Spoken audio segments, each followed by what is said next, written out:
Assalamualaikum, nama saya Rinda Cahyani dari 11 IPA 3, absen 19 akan menjawab soal dari Pak Joko.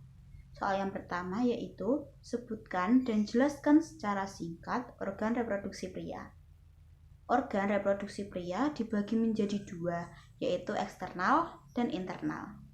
Salah satu organ reproduksi pria yang eksternal adalah penis yang berfungsi sebagai organ kopulasi. Yang kedua yaitu skrotum yang terdiri dari dua skrotum, yaitu skrotum kanan dan skrotum kiri, yang berfungsi untuk melindungi testis. Yang kedua yaitu internal. Organ yang pertama yaitu testis yang berfungsi untuk memproduksi sperma dan hormon testosteron. Yang kedua yaitu saluran pengeluaran yang terdiri dari 4 saluran. Pertama adalah epididymis, kedua vas deferens, ketiga yaitu uretra, dan yang terakhir saluran ejakulasi. Hormon yang ketiga yaitu kelenjar aksesoris untuk memproduksi semen. Pertama yaitu fascicula seminalis yang mensekresikan 600% dari semen. Kedua yaitu kelenjar prostat yang menghasilkan sekret berupa nutrisi bagi urin.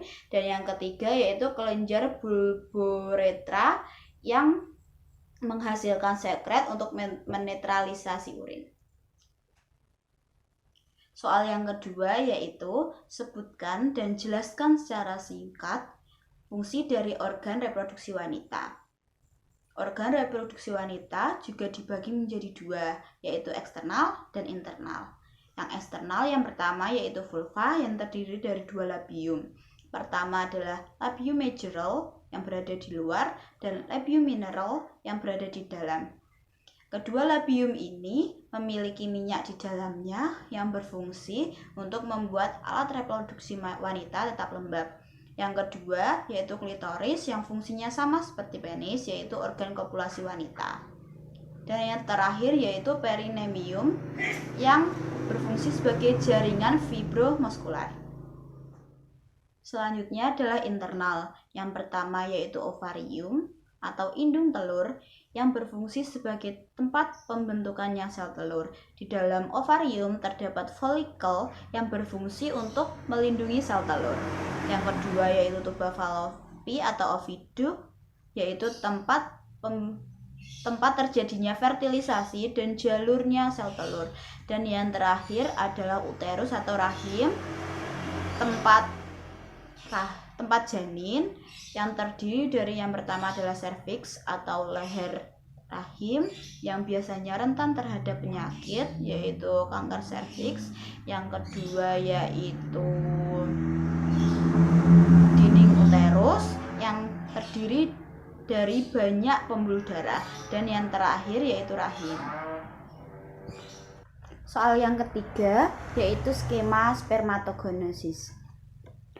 Pertama, akan ada sel sperma yang berbentuk 2N yang akan berubah menjadi spermatosit primer, bentuknya masih 2N, yang akan membelah untuk pertama kalinya atau meiosis pertama menjadi N dan N. Pembelahan ini menghasilkan spermatosis sekunder. Masing-masing spermatosis sekunder akan membelah lagi untuk yang kedua kalinya atau meiosis kedua menjadi sperma. Yang ini akan terjadi pematangan dan menghasilkan spermatozoa. Soal yang keempat yaitu skema oogenesis. Pertama, akan ada sel telur bentuknya 2N yang akan berubah menjadi oosis primer bentuknya 2N yang akan membelah untuk pertama kalinya atau meiosis pertama menjadi oosit sekunder bentuknya N dan N. Yang satu tadi oosit sekunder, yang kedua badan polar. Oosit sekunder dan badan polar akan membelah untuk kedua kalinya.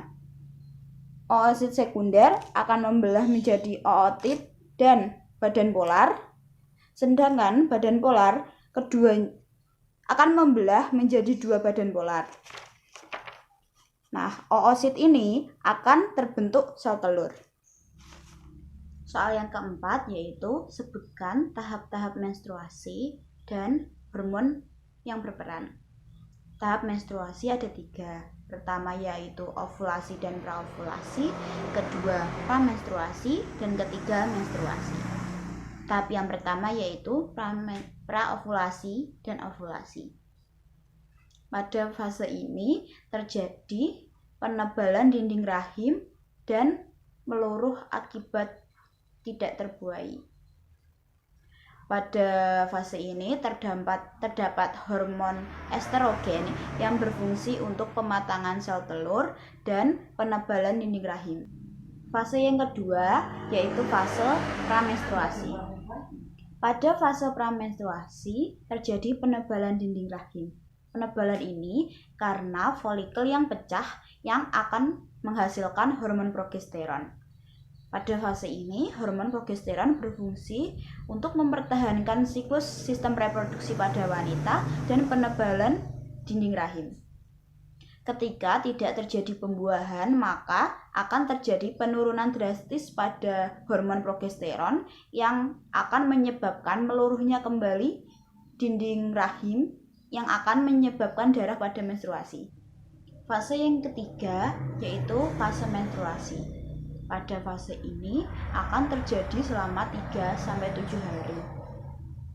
Pada fase ini akan terjadi pengeluaran darah karena tidak terbuainya sel telur pada fase yang kedua, sehingga meluruhnya dinding rahim.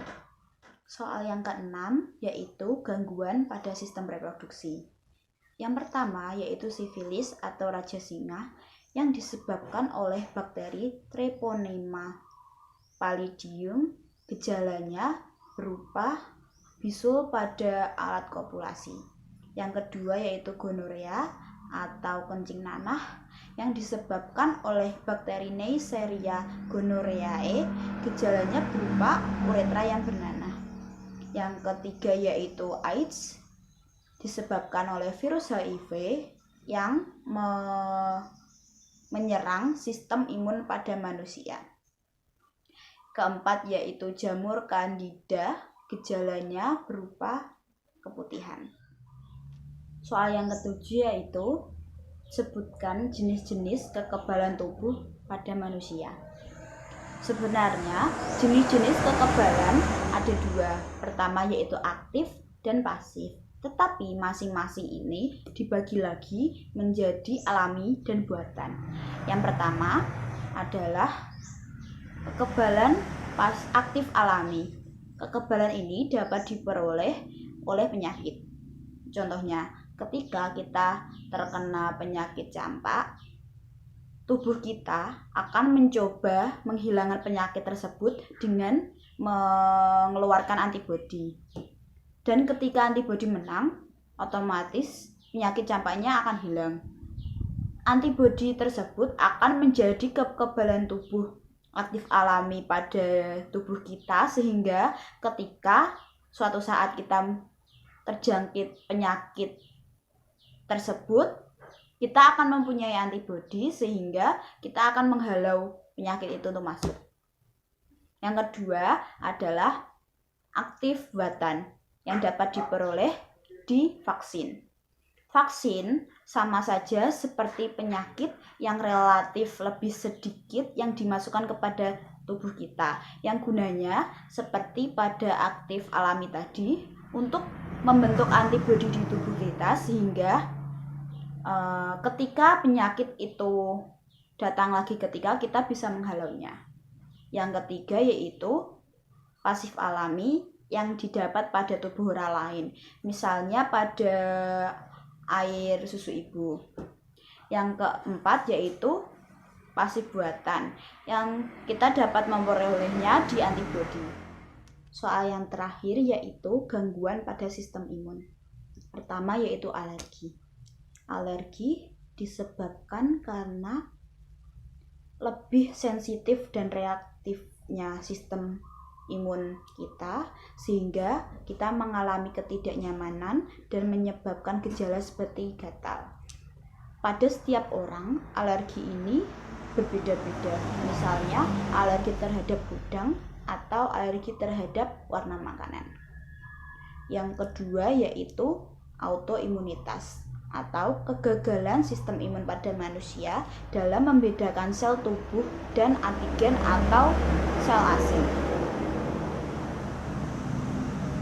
Karena kegagalan dalam pembedaan ini, sel imun akan menyerang sel tubuh kita sendiri. Yang ketiga yaitu imunodefisiensi atau tidak efektifnya sistem imun pada manusia.